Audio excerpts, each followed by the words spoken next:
Love what you hear? Be sure to check us out on Patreon at patreon.com/finishthefight for exclusive episodes, insights, and even our D&D adventure. If you're an athlete, you know the greatest motivator of all is the fear of letting your teammates down. After all, a team is only as good as its weakest link. So you owe it to those wearing the same jersey as you to be your best every time you step on the field. That's why there's no vape in team. When you vape, you can expose your lungs to toxic chemicals that can damage your lungs.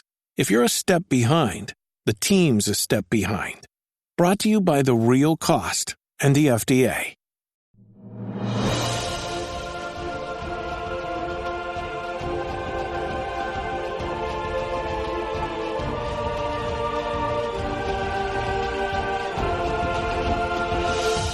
Welcome back to Finish the Fight, a gaming podcast, where we produce and develop the highest quality gaming research in podcast form.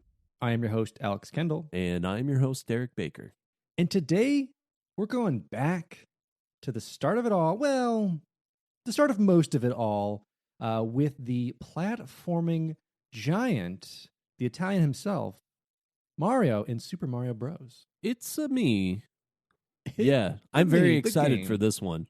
It's not quite going all the way back to like Pong or anything like that, but this game, so revolutionary. We see the influence that Super Mario Brothers has had, obviously not only on the company of Nintendo as the flagship character, but just video games as a whole and platformers as a whole.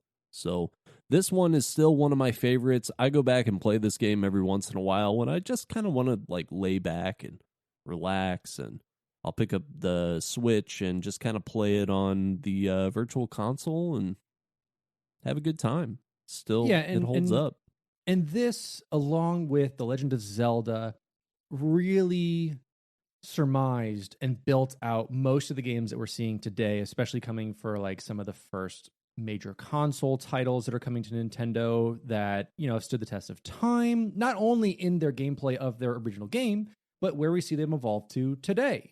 And the various Nintendo characters that have stuck around. So it's amazing to see the influences from both Zelda and Mario that we see in a lot of indie titles, a lot of major AAA titles that have taken these ideas, even just in level design, and ran with it. Yeah, Super Mario. I mean, just what a crazy concept. A plumber goes down a pipe, and all of a sudden he's running around in worlds, jumping on mushroom people, trying to stop a giant lizard/turtle to save a princess named Daisy. Oh, wait, no, actually, it is a toad-headed person. Like, whenever they came up with the concept for this game, just absolutely bananas ideas that resulted in something really fun and iconic, and obviously still carries on today with all the crazy Mario games that exist, whether it be playing tennis, driving go-karts, jumping on a party board, being in the Olympics. It doesn't matter. Crazy to think it all came from this one little game, Super Mario Brothers. Mario proves he's an all-around guy. So Super Mario Bros. Is a platform game developed and published by Nintendo.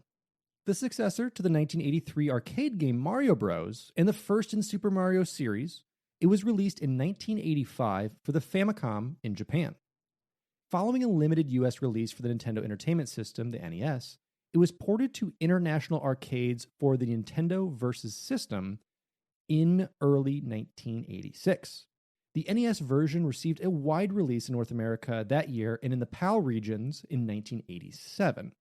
Players control Mario or his brother Luigi in the multiplayer mode as they travel the Mushroom Kingdom to rescue Princess Toadstool from Bowser, known as King Koopa. They traverse side-scrolling stages while avoiding hazards such as enemies and pits with the aid of power-ups such as the Super Mushroom, Fire Flower, and Starman. The game was designed by Shigeru Miyamoto and Takashi Tezuka as a grand culmination of the Famicom team's 3 years of game mechanics and programming, drawing from their experiences working on Devil World and the side-scrollers Excitebike and Kung Fu to advance their previous work on platforming athletic games such as Donkey Kong and Mario Bros. The design of the first level, World 1-1, serves as a tutorial for platform gameplay.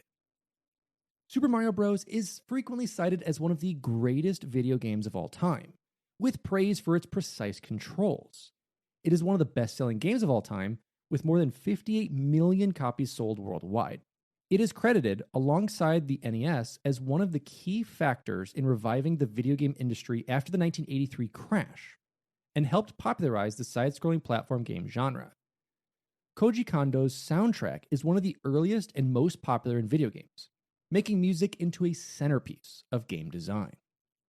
The game began a multimedia franchise, including a long-running game series, an animated television series, and a feature film, soon to be another. It has been re-released on most Nintendo systems, and Mario and Super Mario Bros. Have become prominent in popular culture. And you and I had talked about this off-screen, off-camera, off-mic, that when you hear the name Mario, a lot of people, for the most part, will associate it with our fine Italian fellow. I've never met... No, that's not true. I've met one man named Mario in real life. And he works with my dad, and he kind of looks like this Mario. So, stereotypes aside, they did a pretty good job, I guess, designing Mario after my dad's friend. There you go. Yeah, I mean, Mario has just become such a big thing. And it doesn't seem to matter what type of game they put him in. Like I was saying, it doesn't matter if it's tennis or cards or sports or baseball or whatever, soccer. It's just crazy how this random plumber designed character has become so iconic. So let's talk a little bit about the studio. We've talked about Nintendo on plenty of the podcasts in the past. We've talked about Koji Kondo a lot as well, that iconic soundtrack. But during the 1970s, when Nintendo was still predominantly a toy company, it decided to expand into interactive entertainment and the video game industry. Several designers were hired to work under the creative department, which at the time was the only game development department within Nintendo.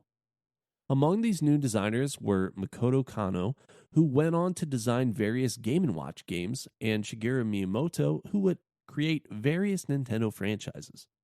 In 1972, the department was renamed to Research and Development Department, and it had about 20 employees. The department was later consolidated into a division and separated into 3 groups: Nintendo R&D 1, R&D 2, and R&D 3.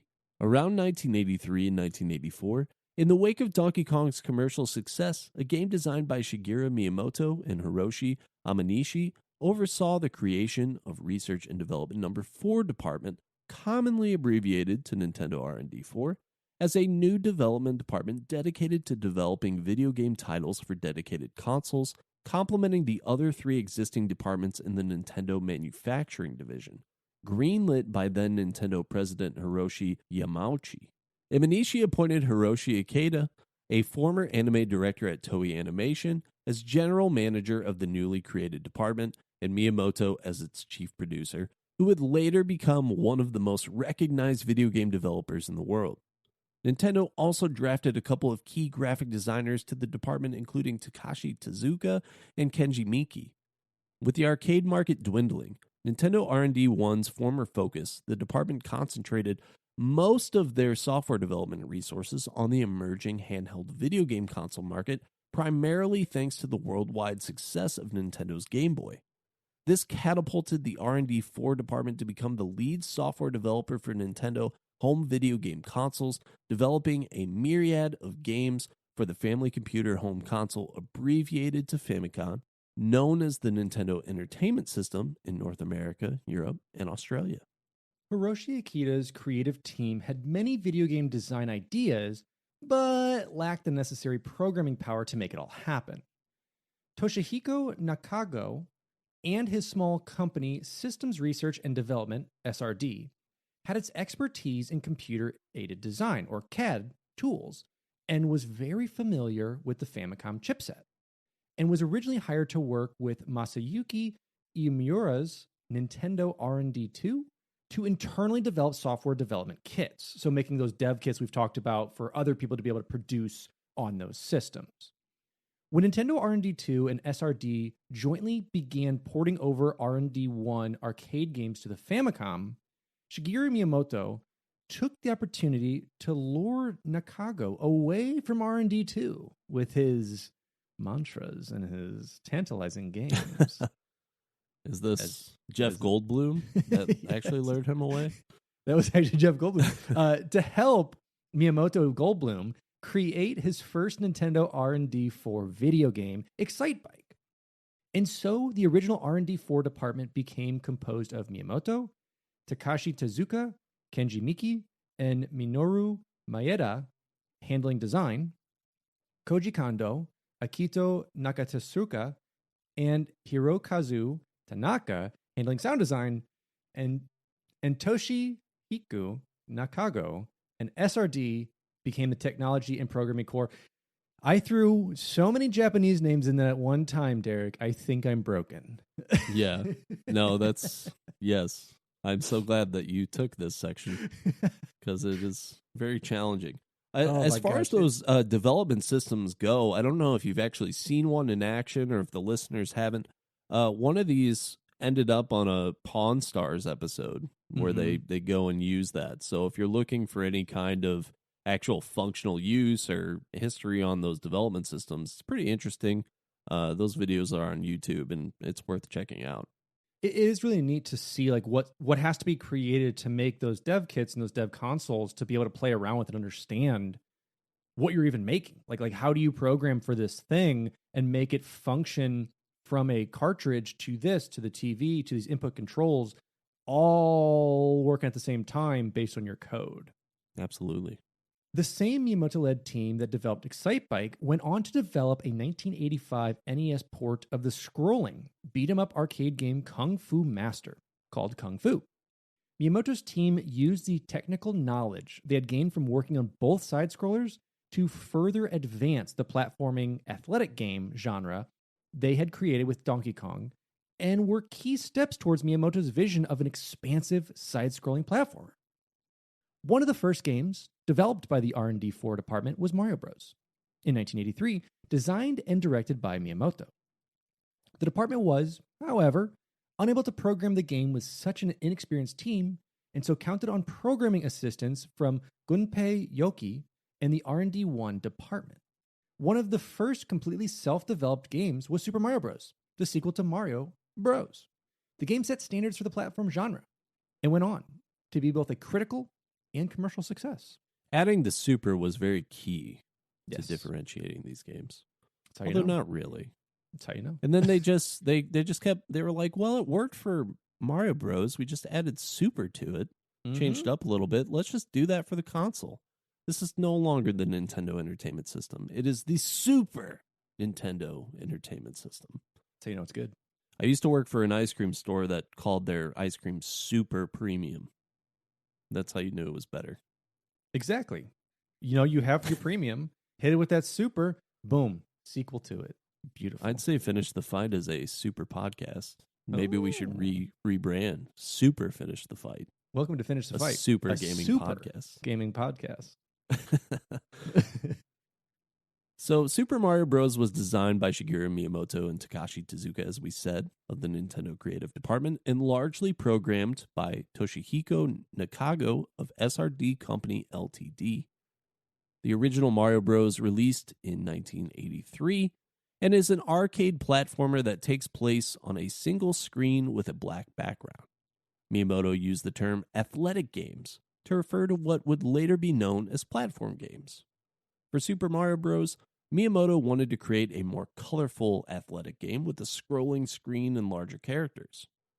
Development was a culmination of their technical knowledge from working on the 1984 titles Devil World, Excitebike, and Kung Fu, along with their desire to further advance the platforming athletic game genre they had created with their earlier games.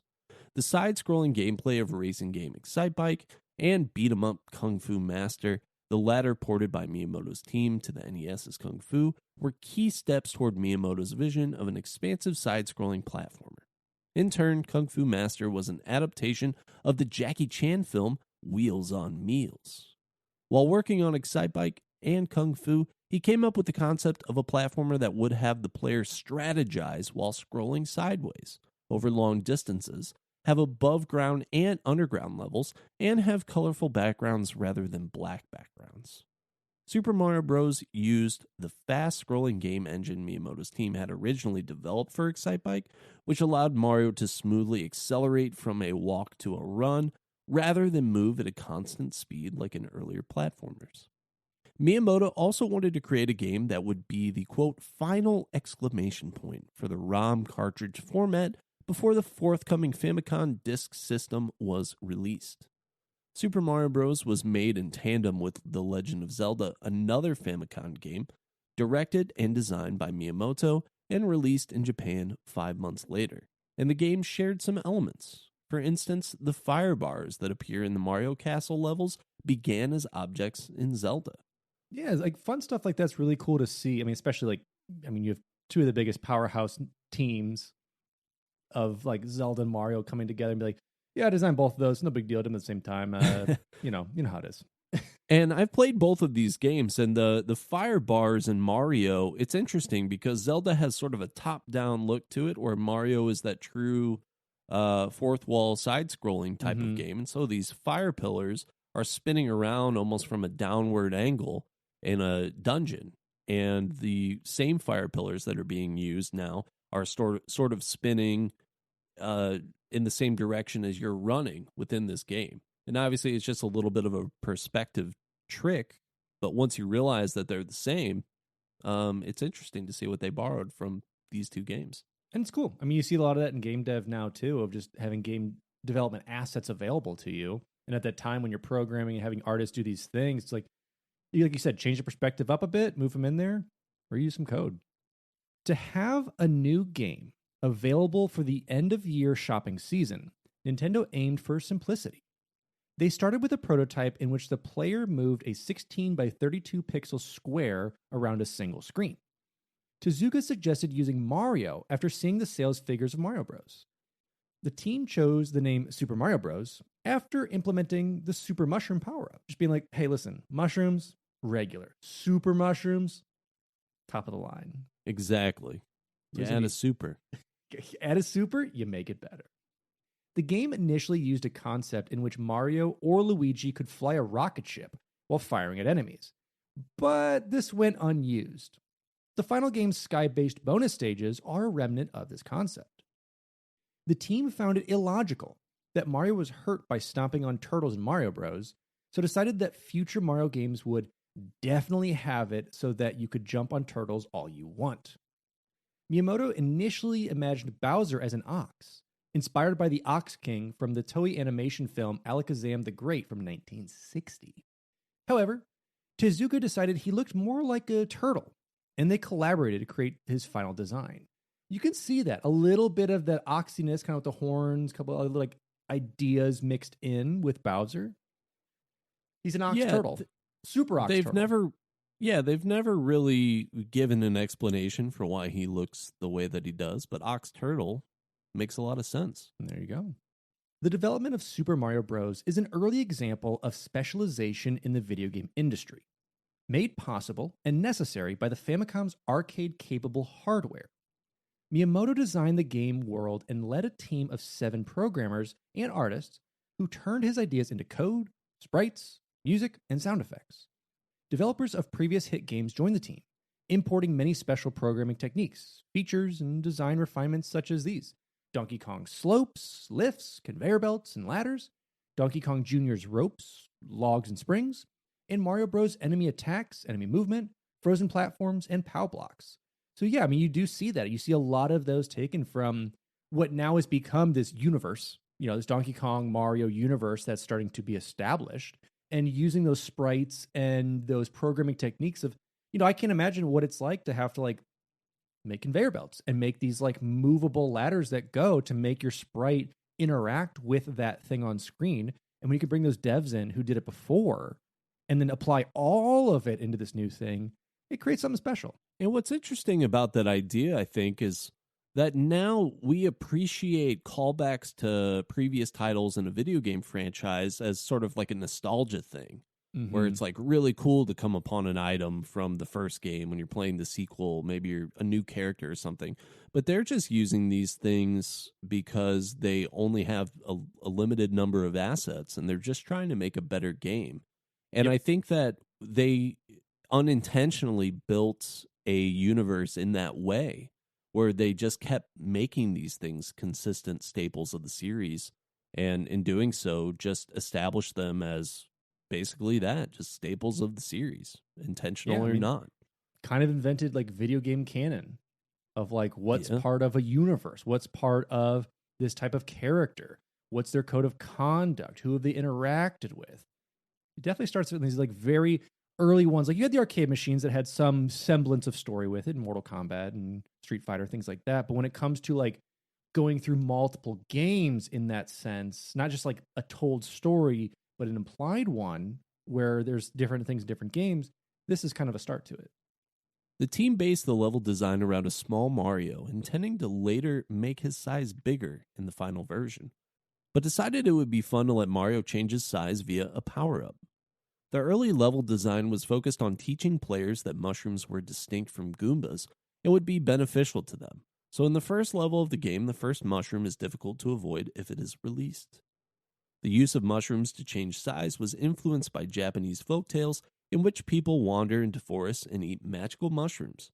This also resulted in the game world being known as the Mushroom Kingdom.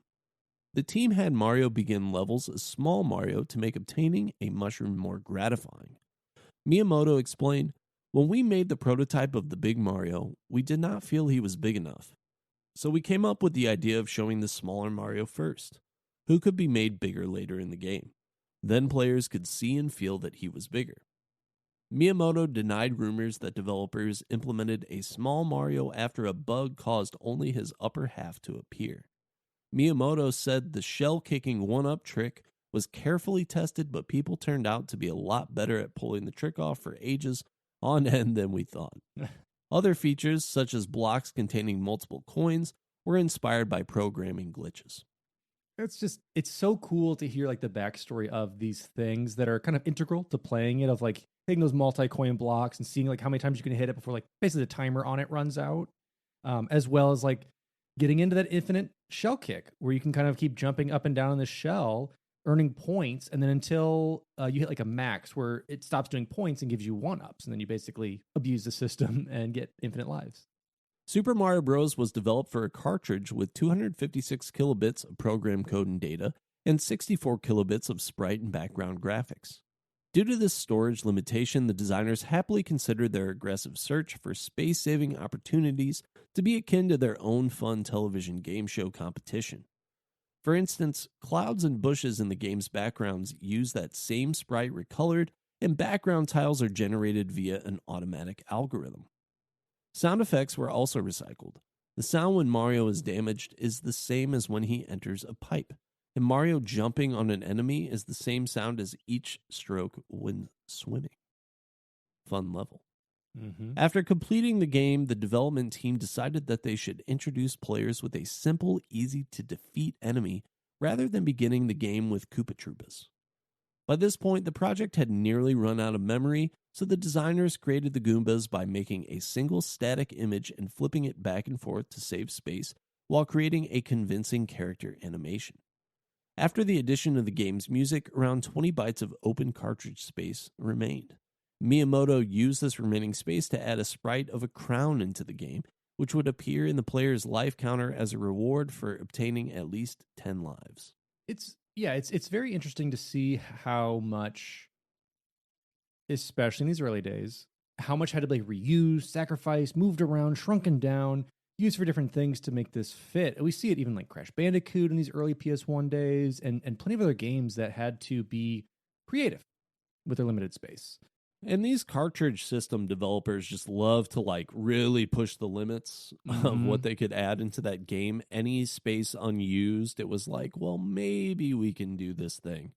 I mean, you look at Pokemon Red, Red and Blue, where they go and add Mew at the very last minute with that very, very limited space, just to try and, put something fun in for the developers or whatever. Like they were absolutely testing the limits of these cartridge games. Oh yeah, just to push it, and like you said, like a lot of it's even just like hidden dev things, just that we know that we did it, and like we maxed out. It's got 0 bytes left for us to even fill anything in, and like this is for us. It's really cool, and we discussed this earlier. Level design Level design is one of the most important things that put Super Mario Bros. Above almost any platformer in that era and onward, up until 3D platformers even start coming out. And even then, those were experiments on how do you break that fourth wall of like going towards the screen, away from the screen. What is 3D? But this is kind of the basis for it. So I want to talk about World 1-1. The first world you get into, the first world where a Goomba starts walking your way from the right, and then you got a couple blocks to get that mushroom. The so-called tutorial world. Exactly. During the third generation of video game consoles, tutorials on video game mechanics were rare, so players were oriented to a new video game by its level design. The opening sections of Nintendo Entertainment System games such as Metroid, The Legend of Zelda, and Super Mario Bros. Are all designed to force players to explore the game mechanics to be able to advance. Super Mario Bros. Is the first side-scrolling video game featuring Mario, and one of the first video games directed and designed by Shigeru Miyamoto. Rather than confront the player with obstacles indiscriminately, its first level introduces the variety of hazards and objects by directing the player to interact with them while advancing. Miyamoto explained that he designed World 1-1 to contain everything players need to gradually and naturally understand what they're doing, to be able to play more freely so that it becomes their game. At the start of World 1-1, the player controls Mario to immediately encounter a slowly approaching Goomba. According to OneUp.com, it is likely that this first enemy will kill a novice player, even though the enemy can easily be avoided by jumping over it. Sometimes, to be honest, you get a little excited, you run into it, it's okay. Mm-hmm. All of us have done it. Not me, but everyone else. Of course. No, I've definitely done it. As very little progress is lost, the player learns from defeat and can try again. Past this Goomba comes an arrangement of blocks, a few of which are colored in gold. Bumping one of them from below releases a coin. According to Miyamoto, seeing a coin come out will, quote, make the player happy and want to repeat the action.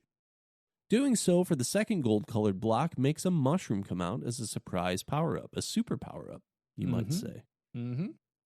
The player has learned from the Goomba that mushroom-shaped beings are bad, so perhaps the player tries to avoid the power-up mushroom, but the corridor of blocks foils escape. Touching the mushroom makes Mario grow in size and strength, another positive reinforcement. Next comes a series of 4 vertical warp pipe obstacles that must be jumped over. Each has a different height, subtly teaching the player that holding the jump button longer makes a higher jump. When encountering variously sized pits, the player may discover how to use the button for running, because running makes a bigger jump across the pits. Furthermore, Miyamoto ensured that some pits have floors and can be simply jumped out of instead of killing Mario, enforcing the replay of the entire level. World 1-1 includes a few secrets that players can discover by replaying, such as a pipe leading to a bonus room and a hidden block containing a 1-up. The pipe also skips much of the level to expedite the experienced players. World 1-1 has been cited as one of the most iconic video game levels, described by Chris Kerr of Gamasutra as, quote, legendary. Boston Blake of Game Rant rated it among the best opening levels in video games for having ignited a love for gaming in the hearts of gamers around the world, and John Irwin of Pace Magazine described it as a masterclass in teaching players how to play. Jeremy Parrish of OneUp.com stated that much of the game's success arose from the fact that it equipped players with the tools to master it from the very beginning. Almost all mechanics subsequently introduced in the game are variations of those in World 1-1, and the first levels of later Mario games such as Super Mario Bros. 3 also expand upon them. Parrish described it as, quote, the most widely imitated, referenced, and parodied single level of a video game. Yeah, Super Mario Bros., it's the first Dark Souls. It doesn't tell you how to play. It just thrusts you in, and you must learn from these mechanics early on how to do it. So if you haven't beaten it yet, it's technically the first Dark Souls. Then you had Demon Souls, which tried to throw you off the track to get Dark Souls back on. Technically first Dark Souls. And so talking about worlds made on purpose that are made to be, again, the Dark Souls of what we're talking about. We also the Super have Dark Souls. Super Dark Souls, excuse me. This was Super Dark Souls. The other ones were iterations. Understandable. We've cleared it up. We also have Minus World. Now, the minus world, or world -1, is an unbeatable glitch level present in the original NES release. World 1-2 contains a hidden warp zone, with warp pipes that transport the player to worlds 2, 3, and 4, accessed by running over a wall near the exit. If the player is able to exploit a bug that allows Mario to pass through bricks, the player can enter the warp zone by passing through the wall, and the pipe to world 2-1 and 4-1 may instead transport the player to an underwater stage labeled world -1 or world -1. This stage's map is identical to worlds 2-2 and 7-2, and upon entering the warp pipe at the end, the player is taken back to the start of the level, thus trapping the player in the level until all lives have been lost. Although the level name is shown as -1 with a leading space on the heads-up display, it is actually world 36-1, with the title for 36 being shown as a blank space. So again, the Dark Souls of games. You find yourself traveling through a brick, through a glitch exploit, and they say, no, no, no, no. And you are trapped in this world forever. And it being a water world, too, that you're trapped in forever. Which Nintendo, of all the gaming developers, is definitely the most devious when it comes to water levels. Yeah. And it's very interesting. Downright sadistic, even. Downright Dark Souls sadistic, some might say. Now, the minus world bug in the Japanese Famicom Disk System version of the game behaves differently and creates multiple completable stages. World -1 is an underwater version of World 1-3 with an underwater level color palette and underwater level music, and contains sprites of Princess Toadstool, Bowser, and Hammer Bros. World -2 is an identical copy of World 7-3, and World -3 is a copy of World 4-4 with an underground level color palette and underground level music, and does not loop if the player takes the wrong path, contrary to the original World 4-4. So in 4-4, it's like a maze of paths. You have to take like the top one, the bottom one, the middle one, and hit all of them in sequence to get to the end. Otherwise, it repeats you. There is actually an intended version of that. One of the Bowser castles does that to you. Yep. 4-4 allows that to kind of happen with it. Now, after completing the level, Toad's usual message is displayed, but Toad himself is absent. After completing these levels, the game returns to the title screen as if completed, and is now replayable as if in a harder mode, since it's higher than World 8. There are hundreds of glitch levels beyond the minus world. 256 worlds are present, including the 8 playable ones, which can be accessed in a multitude of ways, such as cheat codes and ROM hacking.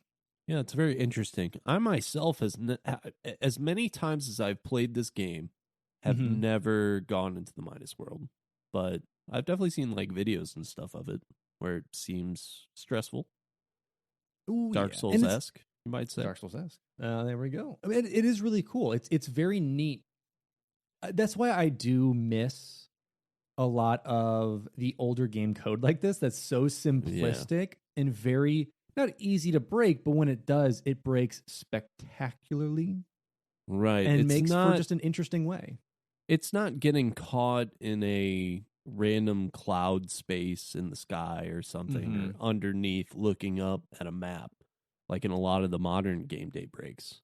It's more like this game now has a level that should not be there at all. Yes. And what I find interesting as well is that, we've talked about it a few times, I think, but translation issues, and we usually just talk about how it really influences the perception of a character, but you have a Famicom version of this game, an NES version of this game, and they game break in 2 different ways. Yep. So now we have a game that the translation issues and the way that they've designed the Famicom versus the NES results in totally different glitches, which is really interesting to me. It is, and it even travels on through further Mario games. So I believe Yoshi's Island is Super Mario World 2 Yoshi's Island. I think that's the total title of it. But if you want to see some game-breaking bugs, that's the game to look at, especially having transformations, very much like the power-ups in here, but allowing Yoshi to be, a bulldozer, a train, a helicopter, and exploiting those and exploiting the various other sprites in the game. It's pretty insane. I've definitely never played a game where Yoshi was a helicopter, so... Oh, you're missing out. You've lost me. But I didn't have Super Nintendo. So obviously, Super Mario Bros. And Mario in general, not only this video game, but has gone on to have his own movie, his own TV show, like we said, with an upcoming another film. Mm-hmm. And this series as a whole has just inspired various media products. In October 1985, Takuma Shoten published the book Super Mario Bros. The Complete Strategy Guide. Its content is partly recycled from Family Computer magazine, plus new content written by Naoto Yamamoto, who received no royalties. Bummer. It is Japan's best-selling book of 1985 at 630,000 copies sold. Wow, that is a bummer for that person. That is unfortunate. It is also Japan's best-selling book of 1986 with 860,000 copies by January 1986 and a total of 1.3 million. Nintendo of America later translated it into English as How to Win at Super Mario Bros. And published it in North America via the Nintendo Fun Club and early issues of Nintendo Power magazine. The 1986 anime film Super Mario Bros. The Great Mission to Rescue Princess Peach! Is acknowledged as one of the first feature-length films to be based directly off of a video game. The live-action Super Mario Bros. Film was released theatrically in 1993, starring Bob Hoskins as Mario and John Leguizamo as Luigi.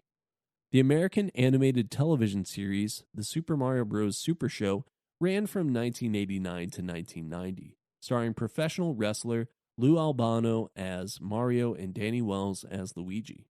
An animated film based on the series created by Illumination Entertainment is currently in production. Super Mario Bros. Was adapted into a pinball machine by Gottlieb, released in 1992, and it became one of America's top 10 best-selling pinball machines of 1992, receiving a gold award from the American Amusement Machine Association, or the AAMA. So I will say this, as far as the content here and the releases of especially adaptations to film, it's the greatest that's ever been. Because the Super Mario Bros. Movie, the live action one, is the worst is one of the that's ever happened. Greatest pieces of cinema. But I just cannot wait for the Minions to be in Mario, obviously having Illumination Entertainment there. Love me some Minions to start my movie off. Just that's the best part of my day, so can't wait for that. Is this a Despicable Me thing, like those Minions? Yes, Illumination is the one who's created Despicable Me, and they use the Minions at the beginning of their movies. I've actually never seen Despicable Me, so the first one's good. Then ants and 40-year-old plus women on Facebook took over the Minions. Yeah, I've been on the Minion ride at Universal Studios, and it was fun. Hey, you know what? Or Despicable Me exactly. ride, I don't even know. That's the best way to describe Despicable Me. It's fun. Yeah. It was fun. Okay. Well, I'm looking forward to that too, then. Well, absolutely. Now, let's break down, for those of you who don't understand what Mario is or don't know, I'm going to give you the most simplistic terms of the gameplay. In Super Mario Bros., the players control Mario, the protagonist of the series. Mario's younger bro, Luigi, is controlled by the second player in the game's multiplayer mode and assumes the same plot role and functionality as Mario. The objective is to race through the Mushroom Kingdom, survive the main antagonist Bowser's forces, and save Princess Toadstool. The game is a side-scrolling platform game. The player moves to the right to reach the flagpole at the end of each level. The game consists of 8 worlds and 4 sub-levels called stages in each world. The final stage of each world takes place in a castle where Bowser is fought above a suspension bridge. The first 7 of these Bowsers are false Bowsers, whom are actually minions disguised as him, whilst the real Bowser is found in the 8th world. Spoiler. Bowser and his decoys are defeated by jumping over them and reaching the axe on the end of the bridge, although they can also be defeated using a fire flower. The game also includes some stages taking place underwater, which contain different enemies. In addition, there are bonuses and secret areas within the game. Most secret areas contain more coins for Mario to collect, But some certain warp pipes allow Mario to advance directly to later worlds in the game without completing the stages in between, as we had said with like World 1, 2. After completing the game once, the player is rewarded with the ability to replay the game with changes made to increase its difficulty, such as all Goombas in the game being replaced with Buzzy Beetles, enemies similar to Koopa Troopas who cannot be defeated using the Fire Flower. And I actually take a little bit of issue with the multiplayer concept of this game. Because if you're good at this game and you play as Mario, then your friend is probably not going to get to play very much. Because what happens is the game in the NES version just allows the one player who's successful to keep playing level after level until they die. And then the second player just kind of has to sit there and watch. What I think they really should have done, because you take on the same role, is whenever one player dies, the second player, Luigi, then tries to play that level, and you can do it one by one together. But instead, they made it to where you're both doing the same and kind of like competing for scores and stuff like that.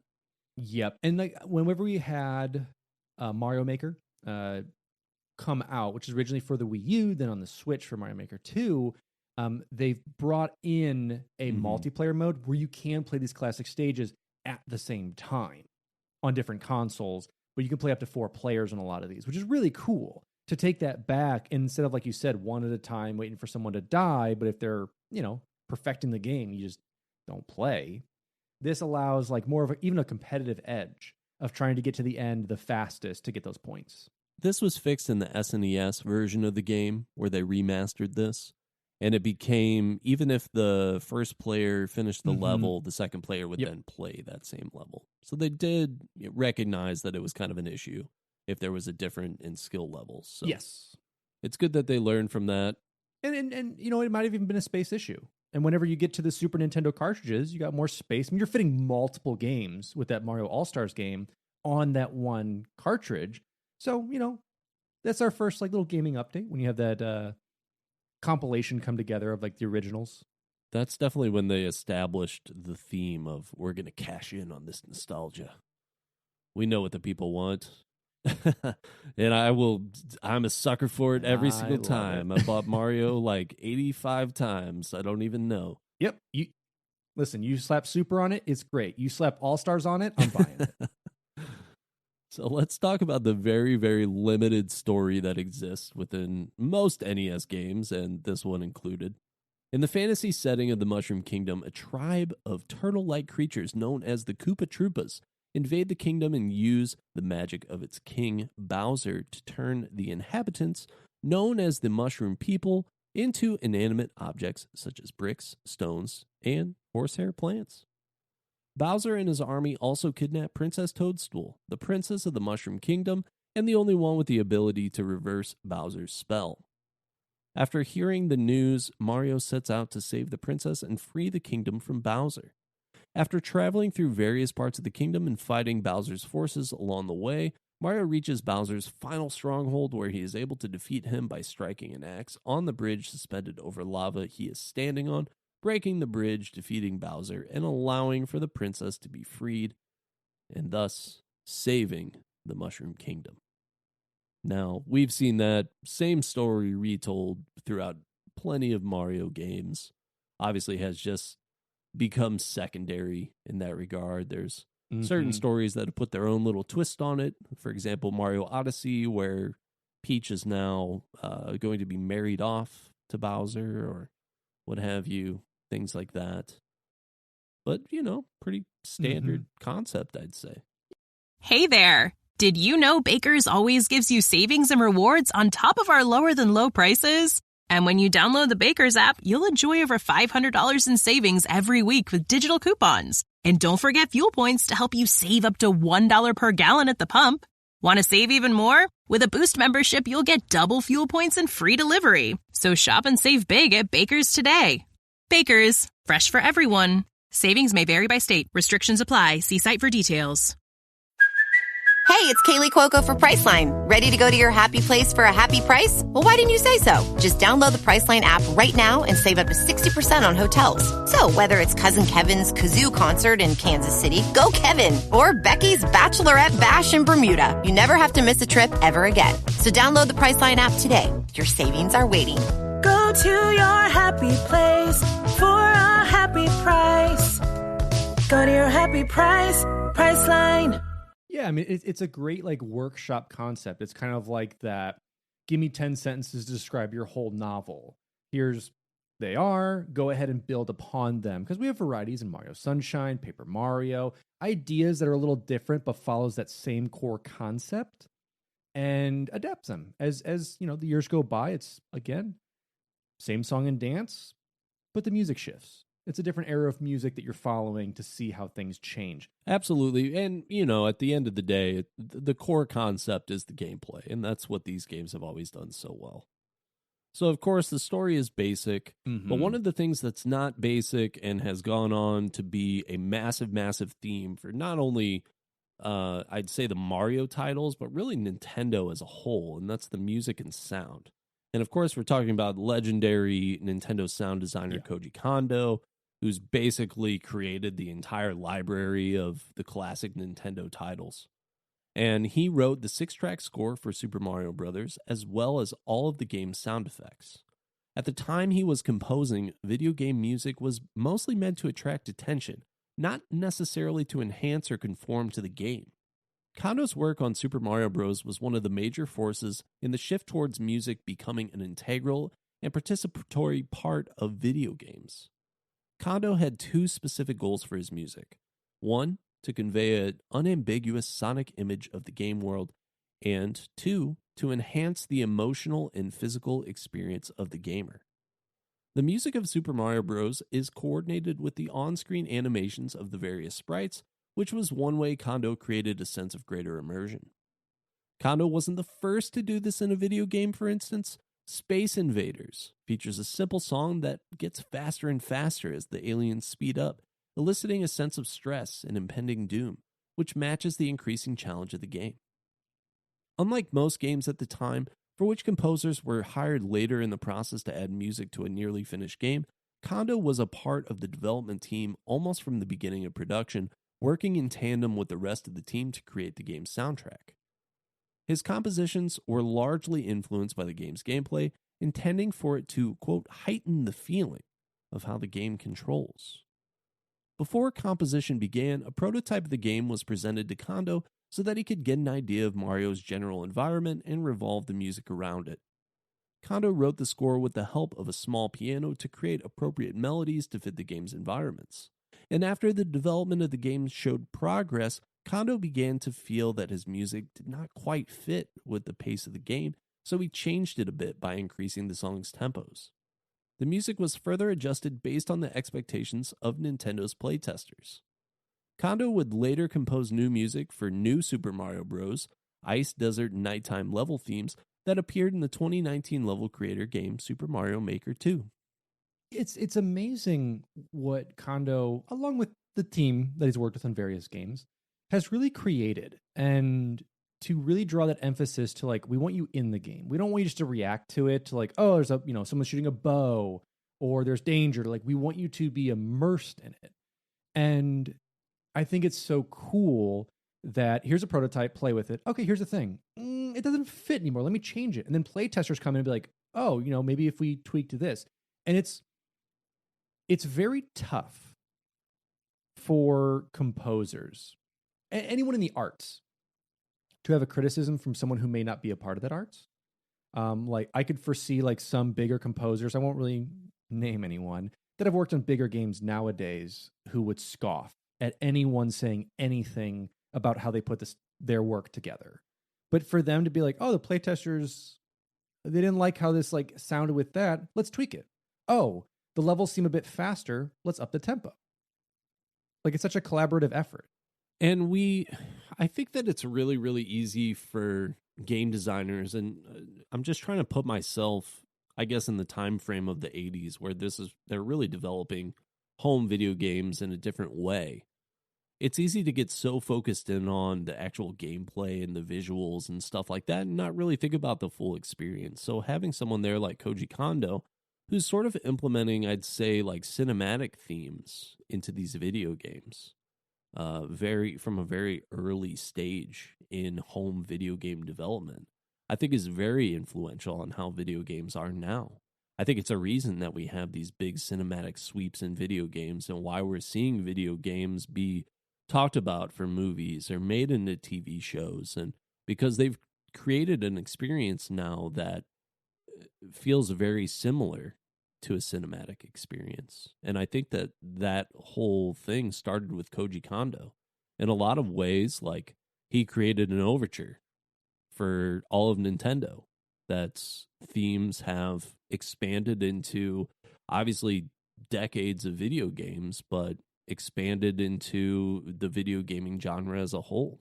Absolutely. I mean, this whole era of sound design and gaming was this rebirth of it. I mean, from the crash in like early mid 80s, when arcades were going downhill, you're losing out on a lot of that stuff. For this resurgence to come about, it's like, what if we treat games differently? What if we bring them into the home and it is an entertainment part of it? It's not just the kids that go to the arcade, throw some quarters in and play. It's not just this thing for the computer.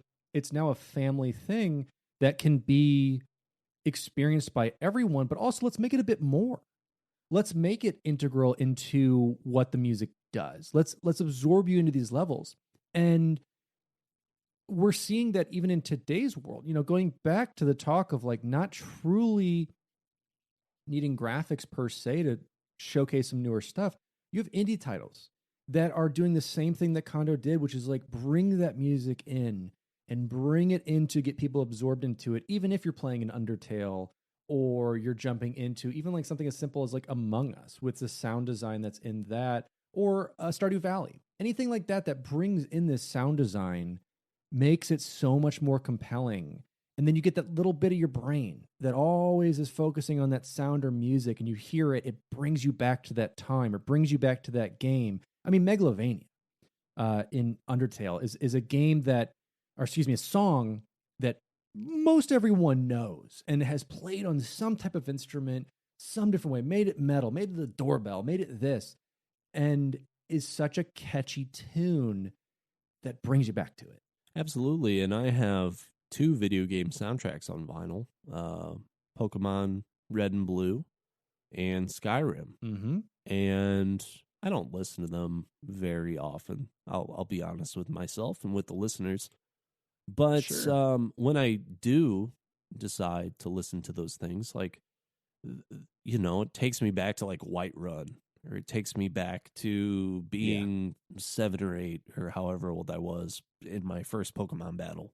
It definitely triggers that memory and becomes such an iconic part of a video game that whenever you hear that music, whether it be, or really just the melody, not even the music itself, just the melody, in whatever form it exists in, it just gives you a certain feeling and a certain memory. And I think that that's really special. And I think that Koji Kondo, obviously, I know he's very well regarded for obviously all the Nintendo themes, but I feel like he doesn't get enough credit for his influence on video games as a whole. And I think it started here. It's really, I think what makes Mario games too is you can hit that da da da da da da. You hear that, you know where you are. Like, it. Like, even if you haven't played in a long time, you're playing a newer one where it's a nice adaptation of it. Like, even when you get into Mario 64 and you hear, like, when you start to enter a level and you hear all these like other bits like da na na na na na, it's simple. It's just this like repeating pattern that eventually has a little like flightiness to it that can have repetition on these levels. And not only that, it's so simple and rhythmic that, I mean, I hear it just when I'm typing on a keyboard, and I'll just type something in that'll just be like, Yeah. dun-dun-dun-dun-dun. I'm like, oh man, here we go. Or dun-dun-dun-dun-dun-dun. I used to type things into a calculator. Yeah. like a physical calculator all the time, just like, cash Mhm. registers at retail jobs or whatever. And for whatever reason, Sure. it always sounded very similar to that, where it'd be like, dun dun dun dun dun, enter. And then, Yeah, it is. It's a happy accident sometimes when you do it and you're like, your mind hits like, oh, yeah, it's that. It's done so well. And that's why we're about to give you a plethora of it. We have so many release versions and variations on it that we see just Super Mario Bros. Itself. So let's go ahead and break down when it came out, where we're seeing it years later, and where we're seeing it today. So Super Mario Bros. Was first released in Japan on Friday the 13th of September, 1985 for the Famicom. It was released later that year in North America for the NES. Its exact North American release date is debated, though most sources report it was released in October 1985 as a launch game when the NES had a limited release in the US. Several sources suggest it was released between November 1985 and early 1986. even then, we had the physical gaming leaks back in the 80s. Mm-hmm. Oh, yeah. The arcade port for the Nintendo Versus system debuted in London in 1986 and was released in other countries in February 86. It was the first version of Super Mario Bros. To receive a wide international release, and many outside Japan were introduced to the game through the arcade version. The NES version received a wide North American release that year, followed by Europe on May 15th, 1987. In 1988, Super Mario Bros. Was re-released along with the shooting range game Duck Hunt as part of a single ROM cartridge, which came packaged with the NES as a pack-in game as part of the console's action set. This version of the game is extremely common in North America, with millions of copies of it having been manufactured and sold in the United States. In 1990, another cartridge, touting the two games as well as world-class track meet, was also released in North America as part of the NES Power set. It was released on May 15th, 1987 in Europe, and during that year in Australia as well. In 1988, the game was re-released in Europe in a cartridge containing the game plus Tetris and Nintendo World Cup. The compilation was sold alone or bundled with the revised version of the NES. So again, this very early on bundling of trying to get people to buy more consoles, of being like, not only can you shoot at the TV, you can jump on stuff. So let's go ahead and start to package those together. And all video game consoles have done this, where after a few years, maybe the sales started to decline. Hey, you can buy this version. It's in a different color. It comes with a certain game. I mean, that's the Wii that I had. It was the red version that came with New Super Mario Brothers. There have been Xboxes released that look like, or they're in, the colors of the Master Chief, whatever it might be. I personally had this version with the world-class track meet thing, and it came with the gun, and it came with the pad, which was crazy. I don't know. Just a bizarre game. So much fun, but so strange. The world's first DDR.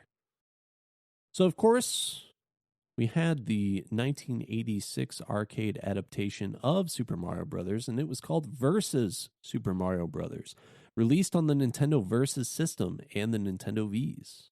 Unisystem and its variant Nintendo Versus Dual System and existing levels were made much more difficult, with narrower platforms, more dangerous enemies, fewer hidden power-ups, and 200 coins needed for an extra life instead of the usual 100. Several of the new levels went on to be featured in the Japanese sequel, Super Mario Bros. 2, which is maybe one of the worst games of all time. Just going to throw that out there.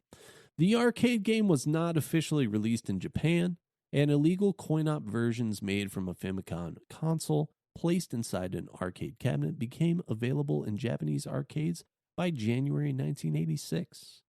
Nintendo threatened legal action or prosecution, such as a fine or threatening a maximum sentence of up to 3 years in prison against Japanese arcade operators with co-op versions of the game.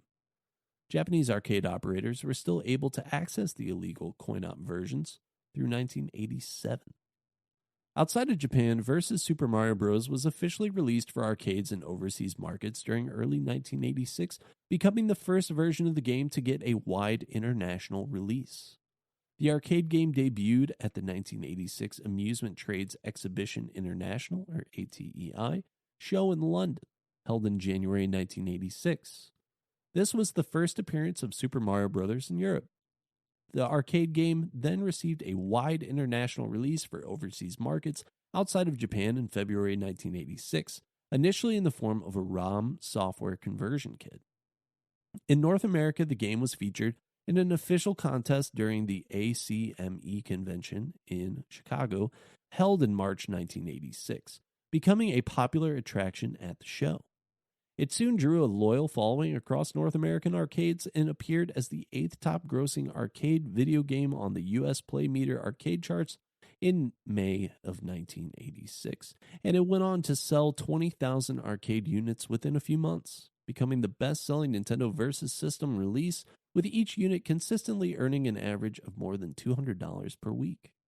It became the 13th highest-grossing arcade game of 1986 in the U.S., according to the annual Replay Arcade chart, which was topped by Sega's Hang On. In Europe, it became a very popular arcade game in 86 as well, and the arcade version introduced Super Mario Bros. To many players who did not own an NES. An emulated version of the game was released for the Nintendo Switch via the Arcade Archives collection on December 22nd, 2017. Playing that release, Chris Kohler of Kotaku called the game's intense difficulty the meanest trick Nintendo ever played. I did buy this version, and it is hard. It's really cool to see that we do get a little bit of a resurgence in arcade machines. You know, we're originally making this the home console, mostly in Japan, hitting the US and North America later. But they're like, hey, what if we make a harder version for arcades, which is what most games were made to be, is difficult to keep feeding the quarters. And to have that, and to have that come out for people who've like never experienced a home console, home consoles were very expensive when they came out. You know, we're thinking now of like $500, $600, $700. I mean, that's equivalent of when we go for inflation and what stuff's worth. It was like $800 for some of these consoles very early on. Yeah, I mean, we talk a lot about the price of video games escalating. It's like the games were still priced very high back then, you know. Mm-hmm. Games have been fairly consistent, and consoles have been fairly consistent in terms of price, and it is difficult. I actually went to an arcade bar a few years ago while I was on a business trip in Detroit and encountered one of these machines and played it with my coworker, a colleague at the time, and it is very hard. It was very difficult, and I did not plan on putting that many quarters into a game that I had bought that many times. Maybe back in the 80s, if I had encountered it, I would have given it a better shot, but sure. No, I think I'll just go home and play it there, or play it on my phone, or do it some other way and put my money in a pinball machine. But it was a lot of fun. For sure. That's cool to hear. Yeah, that's really awesome. Like, you still see stuff in the wild like that, which is so much fun. The new resurgence of arcades, especially arcade bars, is pretty cool. Now, a couple more remakes and adaptations we had at the time. We had the Super Mario Bros. Special. A remake of the game titled Super Mario Bros. Special, developed by Hudson Soft, was released in Japan in 1986 for the NEC PC-8801 and Sharp X1 personal computers. Though featuring similar controls and graphics, the game lacks screen scrolling due to hardware limitations, has difficult level designs, and new items and new enemies based on Mario Bros. And Donkey Kong. So it's special. That's how we add that. Even. Super special. Super special.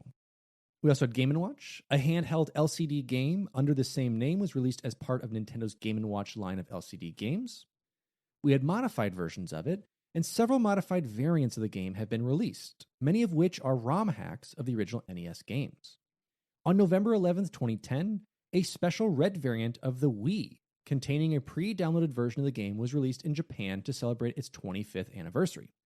Several graphical changes include question mark blocks with the number 25 on them. All Night Nippon Super Mario Bros., a promotional, graphically modified version of Super Mario Bros., was officially released in Japan in December 1986 for the Famicom Disk System as a promotional item given away by the popular Japanese radio show All Night Nippon. The game was published by Fuji TV, which later published Yumi Kojo Doki Doki Panic. The game features graphics based upon the show, with sprites of the enemies, mushroom retainers, and other characters being changed to look like famous Japanese music idols, recording artists, and DJs, as well as other people related to the All Night Nippon. The game makes use of the same slightly upgraded graphics and alternate physics featured in the Japanese release of Super Mario Bros. 2. The modern collector market considers it extremely rare, selling for nearly $500 US. Baby. Got to get you that All Night Nippon. And we also have Super Luigi Bros. It's a redo or a redux of the game featuring within NES Remix 2, based on a mission in NES Remix. It stars only Luigi in a mirrored version of World 1-2, scrolling from left to right with a higher jump and a slide similar to the Japanese Super Mario Bros. 2. And finally, as we had talked about, we had not talked about, this is actually something, I was thinking of a different anniversary. We had Super Mario Bros. 35, which was the 35th anniversary release for it. It was a 35-player battle royale version of the game released in 2020 that was available to play for a limited time for Nintendo Switch Online subscribers, which was such a cool game, and it's such a shame. I also don't understand why it's limited release, but it was so cool because you basically did this battle royale where you played through levels and you kept earning more and more coins and time. And as you kept earning that and using power-ups against each other, you could actually send enemies over that you killed to certain people. They'd have like these little ghost sprites with them. Mm-hmm. And if you died, you were out. That was your battle royale. You had one life, you were gone. And time would go faster and faster and faster until you only had one person left. It was really cool. I did play this a few times. I had been a big Tetris 99 guy. Mm-hmm. Never had won one. Finished top 3 a few times. But sure. Super Mario Brothers 35, yeah, I don't know why they got rid of that. I thought it was really cool. Sometimes I think they just get in the way of themselves. They have a really great idea. They really want to hype it up. Mm-hmm. But yeah, it was a lot of fun. I think the version that we were thinking about was the 25th anniversary. I think that's when they did that Red Wii, and then they re-released Super Mario All-Stars, basically. And it came with a soundtrack as well. That's when I decided to hop back into the Wii game. And on that note, there was actually a Super Mario All-Stars before the 25th anniversary edition, a compilation game released in 1993 for the Super Nintendo Entertainment System. This is what was later released on the Wii. Features a remade version of Super Mario Bros. Alongside remakes of several other Super Mario games released for the NES. The version of Super Mario Bros. Included in this compilation has improved graphics and sound to match the SNES's 16-bit capabilities, as well as minor alterations to some of the game's collision mechanics. The game also features the ability for a player to save their progress midway through the game and changes the game's multiplayer mode so that the 2 players switch off after every level, in addition to wherever a player dies. Super Mario All-Stars was also re-released for the Wii as a repackaged 25th anniversary version, as I said, featuring the same version of the game along with a 32-page art book and a compilation CD of music from various Super Mario games. And so, yeah, it's not just a CD that is strictly the SNES stuff or the NES stuff. I mean, it's got stuff from Mario Galaxy, 64, new Super Mario Brothers. There was the occasional morning I'd pop that in the car, the old vehicle, on my way to work, and just listen to some new Super Mario Brothers. It was a nice way to wake up my morning with some coffee. I will say that the SNES version of this game, I do not prefer. I think that it worked a lot better in the 8-bit version just because of some of that collision stuff that they talked about. Mm-hmm. I think that if you're more familiar with the NES version, you're probably going to struggle a little bit more with the SNES stuff, but it could just be me. Sure. Then we also had Super Mario Bros. Deluxe, sometimes referred to as Super Mario Bros. DX, and that was released on the Game Boy Color on May 10th, 1999 in North America and Europe, and in 2000 in Japan. Based on the original Super Mario Bros., it features an overworld level map, simultaneous multiplayer, a challenge mode in which the player finds hidden objects and achieves a certain score in addition to normally completing the level, and 8 additional worlds based on the main worlds of the Japanese 1986 game Super Mario Bros. 2. It is compatible with the Game Boy printer. Compared to Super Mario Bros., the game features a few minor visual upgrades such as water and lava now being animated rather than static, and a smaller screen due to the lower resolution of the Game Boy Color. It was released on the Nintendo 3DS Virtual Console in 2014. In Japan, users who registered a Nintendo Network ID on their Nintendo 3DS between December 10, 2013 and January 10, 2014 received a free download code, with emails and download codes being sent out starting January 27th of that year. Games Radar Plus placed the game at number 15 in its list of the greatest Game Boy games of all time, explaining that Nintendo could have simply ported the game, but instead they expanded on it. The staff opined that the only downside was the camera in the game.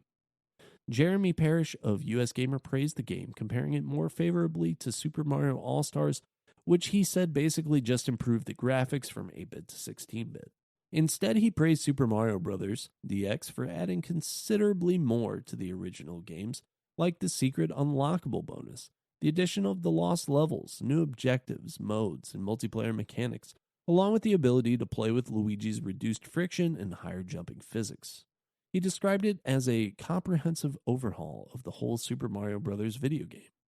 Additionally, Kevin Webb of Game Informer named the game as one of the greatest Game Boy games of all time, and meanwhile, the Esquire staff ranked it as the 9th greatest Game Boy game. Not much coming out for the Game Boy, was there? Yeah, this is shocking. I mean, it's really shocking to me. It's amazing that they added all of this in, about a 13, 12-year span, adapting from, Mario Bros. 2, All-Stars, things like that, but adding these lost levels, especially for a handheld game. Handheld games have typically been the, stepchild of the gaming universe, where, there's, some bad ports to it, or some okay games. I mean, granted, we do get Pokemon, we get various other, handheld titles that have become huge on it. Yeah.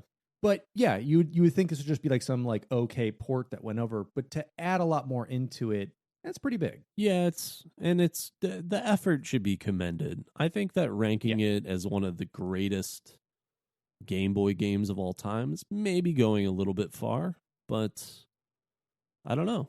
Yeah, obviously it was really important to some people, but just for not sure. to me. Now let's talk about emulation. And bringing this ROMs to the ability to use them on different consoles, different versions of it. So as one of Nintendo's most popular games, Super Mario Bros. Has been re-released and remade numerous times, with every single major Nintendo console up to the Nintendo Switch sporting its own port or remake of the game, with the exception of the Nintendo 64. In early 2003, Super Mario Bros. Was ported to the Game Boy Advance as part of the Famicom Minis collection in Japan and as part of the NES series in the US. This version of the game is entirely emulated, making it completely identical to the original game. According to the NPD Group, which tracks game sales in North America, this re-released version of Super Mario Bros. Was the best-selling Game Boy Advance game from June 2004 through December of 2004. In 2005, Nintendo re-released this port of the game as part of the game's 20th anniversary. This special edition of the game went on to sell approximately 876,000 units. Baby. That's a lot. Now, coming to my heart, the game is one of the 19 unlockable NES games included in the GameCube game Animal Crossing. Yeah. For which it was distributed by Famitsu as a prize for owners of Dobatsu no Mori Plus. Outside of this, the game can't be unlocked through in-game conventional means, and the only way to access it is through the use of a third-party cheat device such as a Game Shark or Action Replay. Yeah. Who didn't love that? Oh my god, it's so much fun. Especially because I had an Action Replay for GameCube, and seeing that you got basically 2 more games in Animal Crossing, I was like, "Ooh, baby, we're gonna get all of them now." Yeah, I remember playing Animal Crossing at your house, and it just really being within your house, within the game, just like a hall. It was basically an arcade. Oh yeah, just I mean, you have to. How else do you gonna play? Right. And we also had so Super Mario Bros. Is featured as one of the 30 included games with the NES Classic Edition, a dedicated video game console containing several NES games. This version of the game allows for the use of suspension points to save in-game progress and can be played in various different display styles, including its original 4:3 resolution, a pixel-perfect resolution, and a style emulating the look of a cathode ray tube television. And in November 2020, a new version of the Game & Watch Super Mario Bros. Was released, which features the original NES version of the game with some modifications. It starts with the A button, adds the unlocking of hard mode after completing the normal game, which was originally lost when the NES was turned off, and adds an infinite Mario mode, which starts the game with unlimited lives if the A button is held at the title screen. So we had, a couple of those releases where it was like, they came out with like mini consoles of like the Sega and NES, Super NES, and included in that. Not only that, you can also, through your own means that you figure out, have an emulator like on your computer or in your Steam Deck to be able to play all these as well. Yes, through your own means, not endorsed exactly. by the Finish the Fight podcast. Just aware of. Yeah, just aware that that's a thing that you may or may not do. Who knows? Don't sue us, Nintendo. And of course, no, we haven't used any of their content yet. I can't put any of the songs in this podcast, or we're done.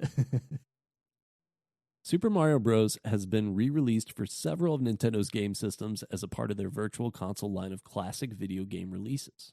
It was first released for the Wii on December 2nd, 2006 in Japan, and then later December 25th for North America and January 5th in the PAL regions. The release is a complete emulation of the original game, meaning that nothing has changed from its original NES release.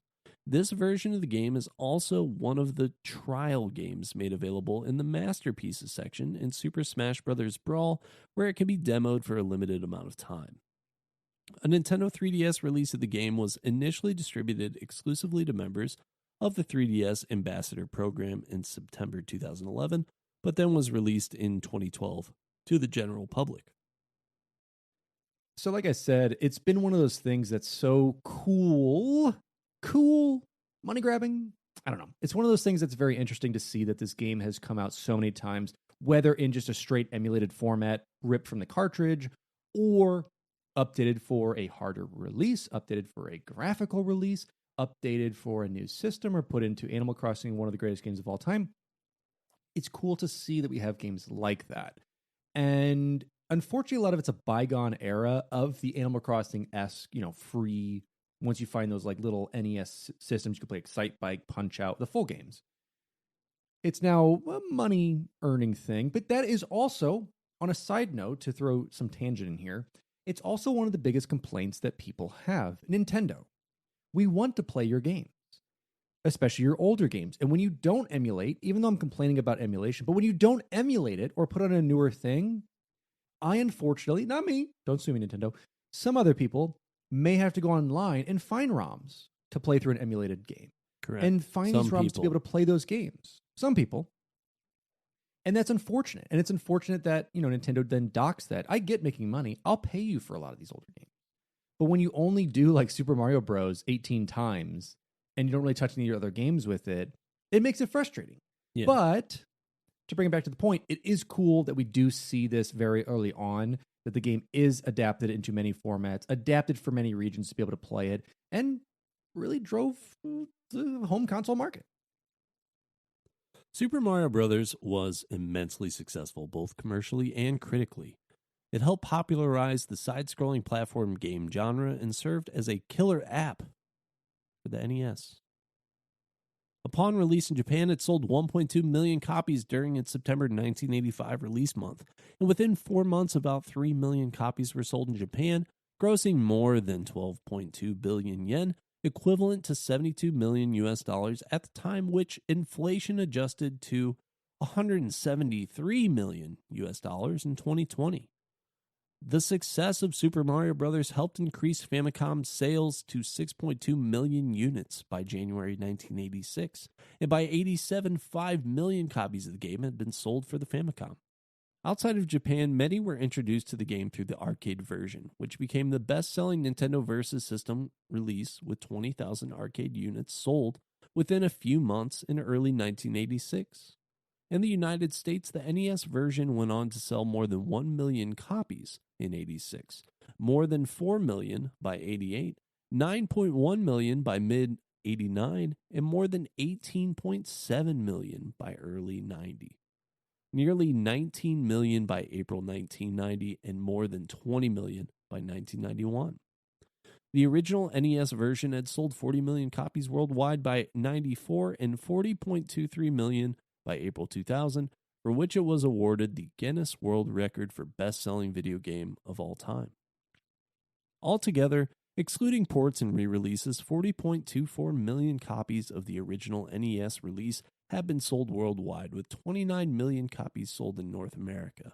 Including ports and re-releases, more than 58 million units have been sold worldwide. The game was the all-time best-selling game for more than 20 years until its lifetime sales were ultimately surpassed by Wii Sports. Well, let me jump in there real quick. What a game to be surpassed by. Don't get me wrong. Wii Sports, a classic, a beautiful masterpiece.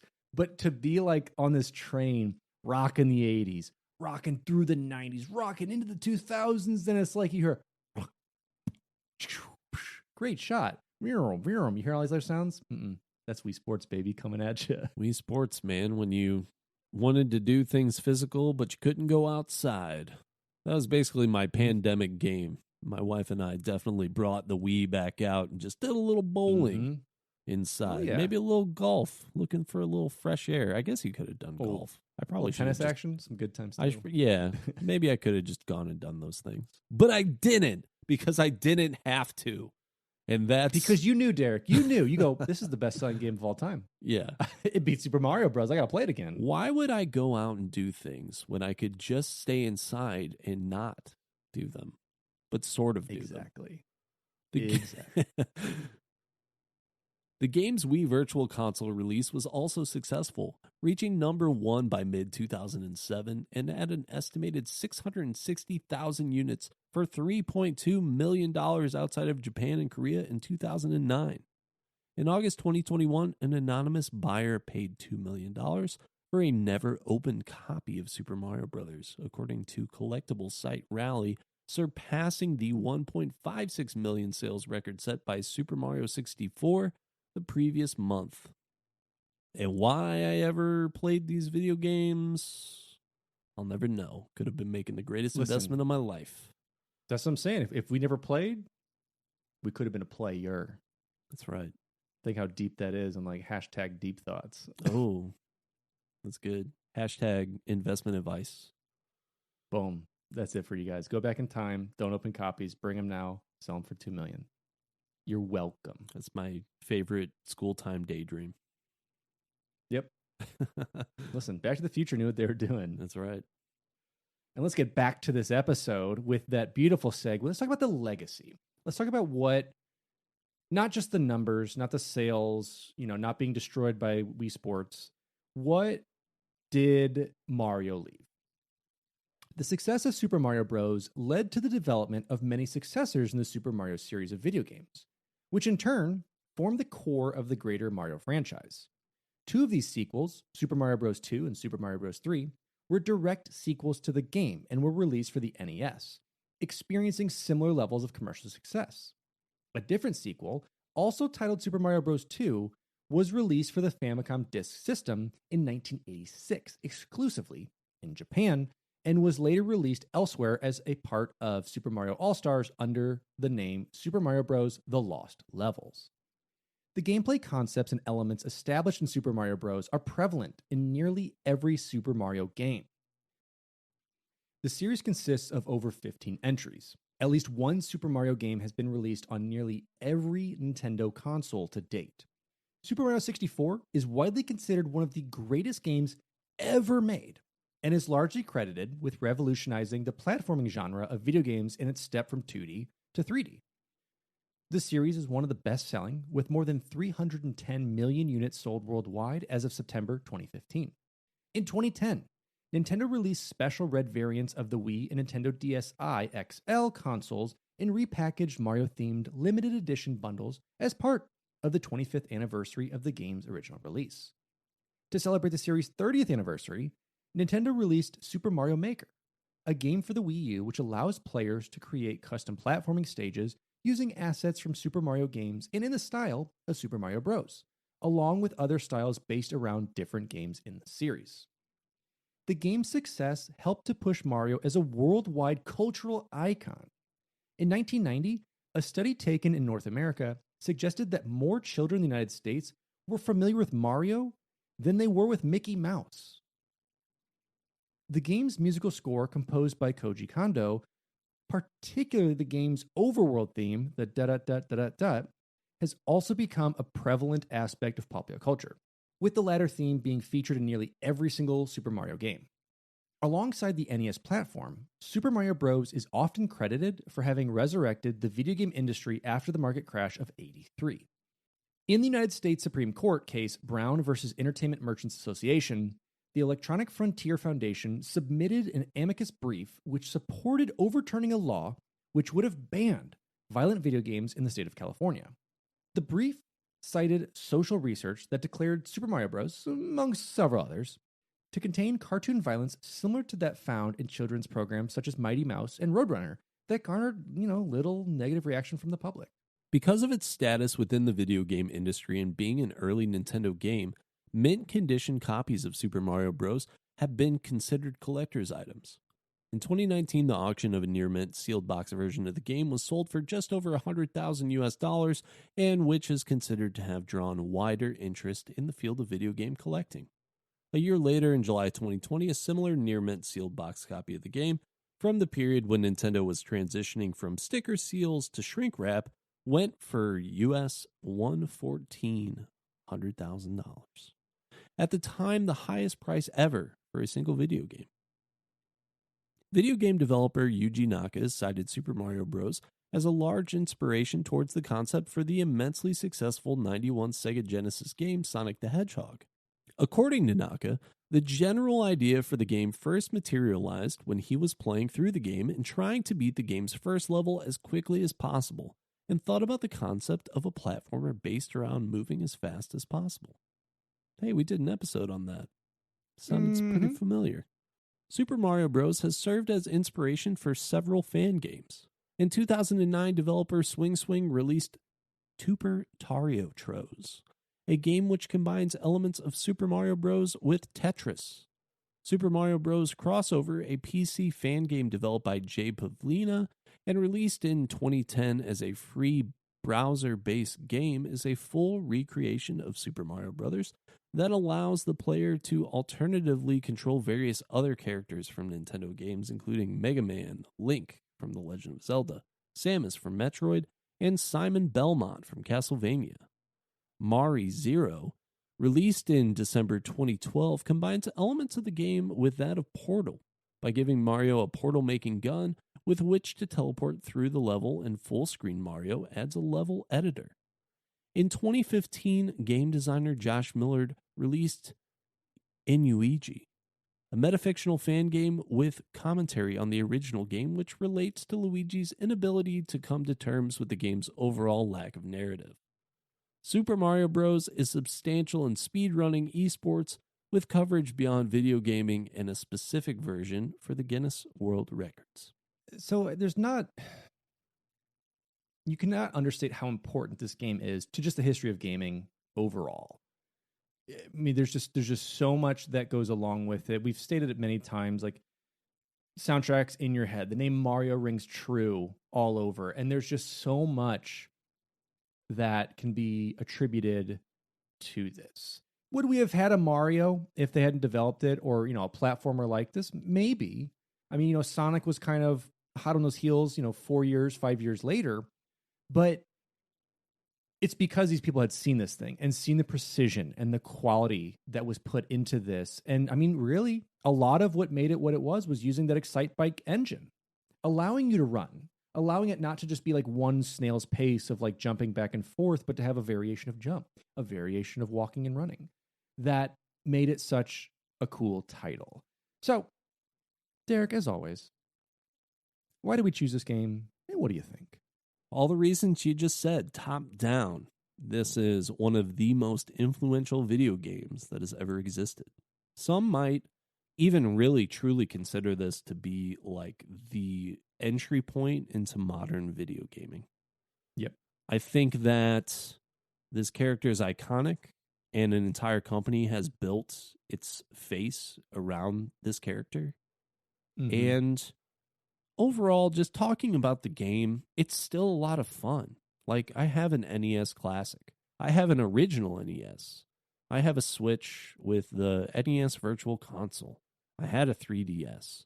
I had a Wii, a GameCube, all these different Sure. devices, a Game Boy. And I was able to play this game on just about every single one of those things and still enjoy it just as much as I did originally when I was a kid. Funnily enough, this is most definitely the game that it turned my dad from a gamer into not a gamer, because I got better at it than him when I was like a child. So it's kind of funny, they talk about that first level like it's a tutorial, and it was, and I'm sure that like someone like my dad had to go and learn that. I know a lot of our audience is younger, and they probably didn't grow up necessarily playing this game on NES. I absolutely did. And I learned from my dad just how to get through those first few levels. And so there's a lot of nostalgia in this game for me, where it takes me back to that first house when I was a kid, just kind of chilling, sitting, playing this game. And for me, it provides a lot of comfort, and just it's still fun. Like, I can still sit down and just go and play this game and feel just as good about it. And it's a game that I can pick up at any time, put down at any time, and not feel like I'm totally lost in what I'm doing. And that's my favorite type of video game.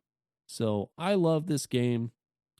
My only criticism, which I already gave earlier in the episode, is that the multiplayer, I think, made this game not as much fun to play with two players originally when it came out. And for that reason, I'm going to give it like an 8 out of 10. There are certain moments of, I think, frustration as well, where just certain sprites like don't add up, or there's a little glitch or delay when you play it on the original format. 8 out of 10. Alex, what about you? Okay. I mean, I think bringing up a lot of those points that you and I had earlier, I mean, there's not too much more to say like of why we chose it. I mean, I think it's pretty apparent, and I think it was kind of expected for this to come along at some point. It is a gaming staple. I mean, it is a game that so many people who may not have even played the original have played some other form of it. Like you said, whether it is in a newer title, whether it's in a emulated port, whether it's on the original NES or the little like mini. There's so many different nuances with it that have established gaming for what it is. Even if you hate Nintendo, you don't like the games, you think they're for babies, whatever the different variations people think of stuff, it's attributed to modern gaming all over. No matter if you're an FPS player, if you're an adventure player, a side-scrolling player, whatever you play, it's definitely had some attribution into that. So if I had to give it a score, I would give it a wahoo. Divide that by wow, wow, wow, wow, wow, which is a later sound that Mario makes when he touches lava, obviously. Followed by doot, doot, doot, doot, doot, doot, doot. That's a Starman eventually, in a good time zone, when Starmans happen. But then really, I think even put it to the power of Luigi's stardom, which blossomed over time, because it became crucial to what was necessary for our boy. Out of how many laps Mario could run within Mario and Sonic at the Olympic Games, out of 10. It's good. I didn't understand it.